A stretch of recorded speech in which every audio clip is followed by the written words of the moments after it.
Welcome class 12th chapter number 1 relation and function continue कर रहे हैं हम।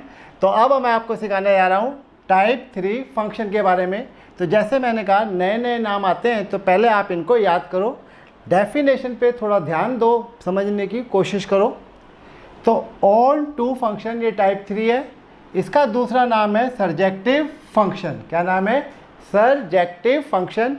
पहले हमने सीखा इंजेक्टिव फंक्शन, अब हम सीख रहे हैं सर्जेक्टिव फंक्शन, यानी कि ऑन टू फंक्शन। ज़्यादातर बोर्ड में ऑन टू लिखा आता है। If every element of set B, जब आप 1 देख रहे हैं तो सेट ए को इंपॉर्टेंट देनी है, जब आप ऑन टू देख रहे हैं तो सेट बी को इंपॉर्टेंट देखनी है। यानी एक बार लड़के वालों की तरफ से आपको सोचना है और एक बार लड़की वालों की तरफ से सोचना है।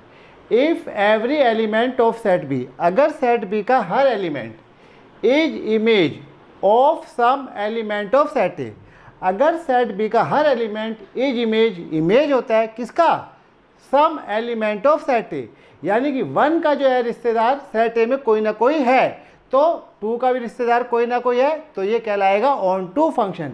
यानी कि सेट बी का हर एलिमेंट सेट ए से क्या होना चाहिए? रिलेटेड होना चाहिए। तो जैसे मान लो सेट बी में जो 1 है ये ए को जानता है, सेट बी का जो बी है वो 2 है वो बी को जानता है, और जो आपका ये 3 है ये सी को जानता है, और जो आपका ये 4 है ये डी को जानता है। तो ये आपका हो गया फंक्शन। ये 1 भी है क्योंकि डिफरेंट एलिमेंट की जो इमेज है वो डिफरेंट है, और ये ऑन टू भी है। क्यों? क्योंकि 1 का रिलेशन ए से है, 2 का रिलेशन बी से है, 3 का रिलेशन सी से है, 4 का रिलेशन डी से है। अगर इसके अंदर मान लीजिए 5 होता तो 5 का रिलेशन किसी से नहीं है, तो ये ऑन टू फंक्शन नहीं कहलाएगा, तो ये हमने मिटा दिया।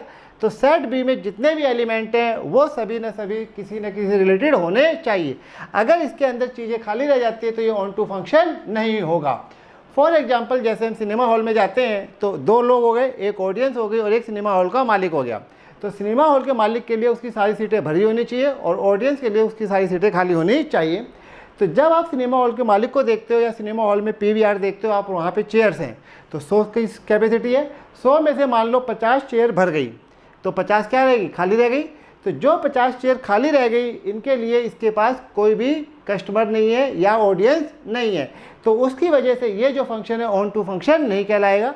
तो ऑन टू ये तभी होगा जब सेट बी का हर एलिमेंट सेट ए से क्या होगा? रिलेटेड होगा, यानी कि सिनेमा हॉल की सारी सीटें क्या होंगी? भरी हुई होंगी। तो ये क्या कहलाएगा? Onto function. जैसे पेपर में अगर आपको सारे क्वेश्चन आते हैं तो वो ऑन टू फंक्शन है, उसमें से 2-4 नहीं आते हैं तो वो ऑन टू फंक्शन नहीं है, राइट। तो इसके बाद मैं आपको दूसरा दिखाता हूं इसका।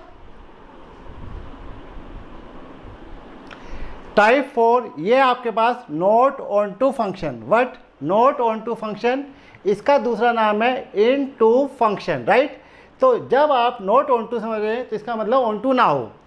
If any element of set B, फिर से सेट बी का, is not image of any element of set A, अगर सेट बी का कोई एलिमेंट अकेला रह जाता है, किसी की इमेज नहीं है, राइट, या उसकी प्री इमेज नहीं है, तो वो ऑन टू फंक्शन नहीं है। जैसे 1 का रिश्ता जो है एक्स से है, 2 का जो है वाई से है, और 4 का जो है जेड से है। अब आपने देखा कि यहाँ पे एलिमेंट 3 अकेला रह गया, एलिमेंट 4 अकेला रह गया, एलिमेंट 5 अकेला रह गया। तो 3 है या 5 है या 6 है, are not images of any element of set B. तो जैसे कचौड़ी बांटी जा रही है, ठीक है, तो ये लोग हैं उस शहर के, तो जो कचौड़ियाँ है वो सभी लोगों को मिल जाए। अगर कुछ लोग भी खाली रह जाते हैं या उनको कचौड़ी नहीं मिली तो इसका मतलब ये ऑन टू फंक्शन नहीं है।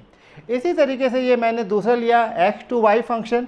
ये स्टूडेंट है, ये क्वेश्चन है, तो ये आपके पेपर में क्वेश्चन आए हुए थे 1 2 3 4 5। तो क्वेश्चन 1 भी आता था, 2 भी आता था, 3 भी आता था, लेकिन किसी भी बच्चे को जो है क्वेश्चन 4, और भी बच्चे हो सकते हैं, किसी भी बच्चे को जो है क्वेश्चन नंबर 4 नहीं आता था, 5 नहीं आता था, 6 नहीं आता, 7, या मान लीजिए और बच्चे हैं, तो ये रिलेशन हो गया, ये रिलेशन हो गया, ये रिलेशन हो गया। लेकिन जो क्वेश्चन नंबर 7 है ये जो है कोई भी स्टूडेंट नहीं जानता था, तो क्वेश्चन नंबर 7 किसी को नहीं आता था, तो ये किसी की इमेज नहीं हुई, इसका मतलब ये ऑन टू फंक्शन नहीं है। तो question number 7, nobody knows, so it is not on to function, correct. तो ये आपका 1 1 फंक्शन है लेकिन ऑन टू फंक्शन नहीं है। तो 1 1 फंक्शन में जो है सेट ए की तरफ से देखना है, सेट ए के अलग अलग एलिमेंट्स की सेट बी में अलग अलग इमेज होनी चाहिए, सबके पास अपने अपने मोबाइल फ़ोन में होनी चाहिए, सबके पास अपनी अपनी कैपिटल्स होनी चाहिए। ऑन टू फंक्शन में ये सेट बी की तरफ से देखना होता है, सेट बी के जितने भी एलिमेंट हैं उन सभी के रिश्तेदार होने चाहिए। अगर उन सभी के रिश्तेदार नहीं है, अगर यहाँ पे हम 7 को हटा दें तो सभी रिश्तेदार है तो ये ऑन टू है, लेकिन 7 को इंक्लूड कर लेते हैं तो ये ऑन टू नहीं है। तो नॉट ऑन टू में जो आप सीख रहे हैं वो ये है कि सेट बी का कोई ना कोई एलिमेंट अकेला रह जाए तो वो क्या कहलाएगा, not onto function, right. तो 2 मिनट और वेट कीजिए। टाइप नंबर 5, इसका नाम है बाइजेक्टिव फंक्शन। बाई से मतलब होता है टू, दो, टू, राइट। तो by monthly, by annually and by yearly एक ही बात है। तो बाइजेक्टिव फंक्शन वो होगा जो आपका 1 1 फंक्शन भी होगा प्लस में ऑन टू फंक्शन भी होगा, दैट इज बोथ। तो जो फंक्शन दोनों है 1 1 भी और ऑन टू भी है उसको नाम दिया गया है बाइजेक्टिव फंक्शन।